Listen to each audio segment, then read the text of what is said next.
নমস্কার বন্ধুরা, আশা করছি সকলে ভালো আছো, সুস্থ আছো। আর আমরাও ভীষণ ভালো আছি। কাল ছিল আমার ছোট্ট দেওরটির শুভ জন্মদিন, আর আমরা সবাই একেবারেই ভুলে গেছি। এটা হচ্ছে আমার ছোট কাকা শ্বশুরের একমাত্র ছেলে, আমার ছোট্ট দেওর।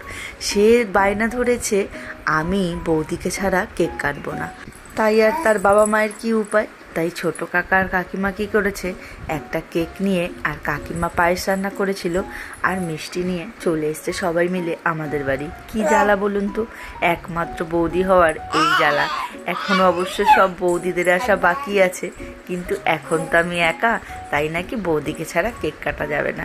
তো ওরা না আমাকে সবাই ভীষণ ভালোবাসে, আমি ওদের ভীষণ ভালোবাসি। তো যাই হোক বন্ধুরা, আজকের ভিডিওটা এইটা ছিল।